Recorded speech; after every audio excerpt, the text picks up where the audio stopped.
ಅಧ್ಯಕ್ಷರಾದಂಥ ಚಿನ್ನಪ್ಪ ಪೂಜಾರಿ ಅವರು, ರಾಜ್ಯ ಗೌರವಾಧ್ಯಕ್ಷರಾದಂಥ ಸನ್ಮಾನ್ಯ ಶಶಿಕಾಂತ್ ಪಡ್ಸಲ್ಗಿ ಗುರೂಜಿ ಅವರ ನೇತೃತ್ವದಲ್ಲಿ ಇವತ್ತೇನು ನಡೀತಾ ಇದೆ.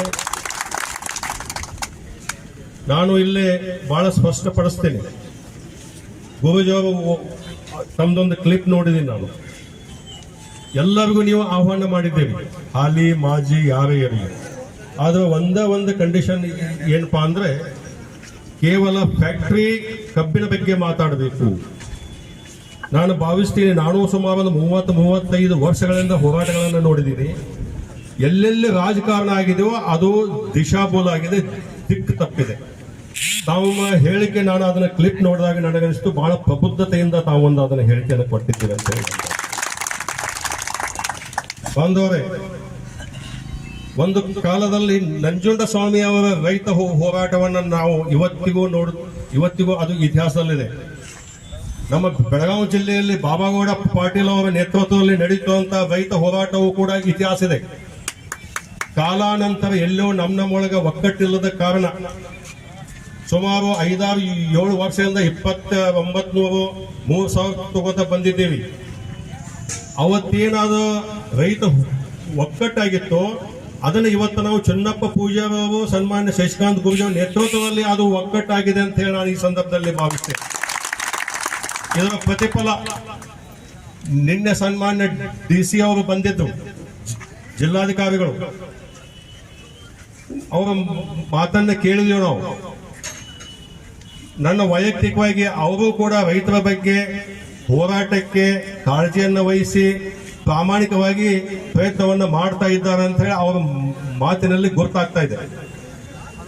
ಅವರೆಲ್ಲ ಕೇಳ್ಕೊಂಡು 3,200 ಏನೋ ಕೊಡ್ತಾರ ಅನ್ನುವಂಥದ್ದು, ಕೊಡಿಸ್ತೀವಿ ಅನ್ನುವಂಥದ್ದು ಏನೋ ಒಂದು ಜವಾಬ್ದಾರಿಯನ್ನು ತೆಗೆದುಕೊಂಡಾಗ ಅಧ್ಯಕ್ಷರು, ಗೌರವಾಧ್ಯಕ್ಷರು, ಎಲ್ಲ ರೈತ ಮುಖಂಡರು ಕೂಡ್ಕೊಂಡು ಸಾಧಕ ಬಾಧಕಗಳನ್ನು ವಿಚಾರ ಮಾಡಿ, ನಾವು ಹೆಚ್ಚಿಗೆ ಕೇಳಿದ್ದಿಲ್ಲ, ಕೇವಲ 3,500 ಅಂದ್ರೆ ಏನು, ನಮ್ಮ ಬೆವರಿನ ಶ್ರಮನೂ ಅಲ್ಲದು. ಬೆವರಿಗೆ ಶ್ರಮಕ್ಕೆ ಬೆಲೆನ ಕಟ್ಟಂಗಿಲ್ಲ, ಆದ್ರೆ ನಮ್ಮ ಉಪಜೀವನಕ್ಕೆ ಕಮ್ಮಿ 3,500 ಬೇಕಾಗ್ತದೆ, ಅದನ್ನು ನಾವು ಕೇಳ್ತಾ ಇದ್ದೇವೆ ಅಂತ ಹೇಳಿ ತಿಳಿಸಿ, ಕೊನೆಯದಾಗಿ ಸ್ವಲ್ಪ ಹೆಂಗೆ ಆಗಲಿ ಇದು ರೈತರಿಗೆ ಅನುಕೂಲ ಆಗಲಿ ಅನ್ನುವಂತ ನಿಟ್ಟಿನೊಳಗೆ 3,400 ಏನು ತಾವು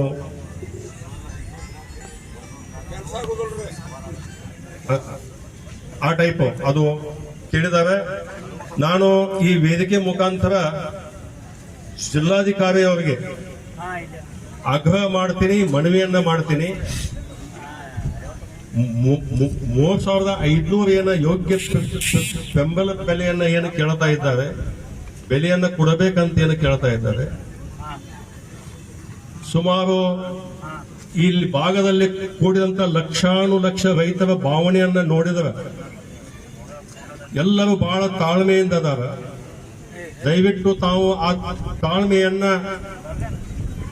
ಪರೀಕ್ಷಿಸಬೇಡ್ರಿ, ಕನ್ವಿನ್ಸ್ ಮಾಡಿ 3,500 ಬೆಲೆಯನ್ನ ಕೊಡುವ ನಿಟ್ಟಿನೊಳಗೆ ತಾವು ಪ್ರಯತ್ನವನ್ನು ಮಾಡಬೇಕು.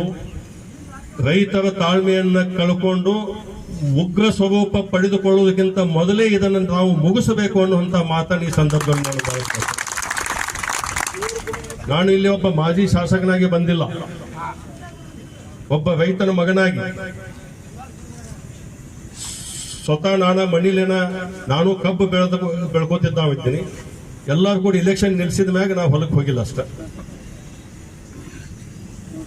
ಅದು ಕಷ್ಟ ಗೊತ್ತಿದೆ.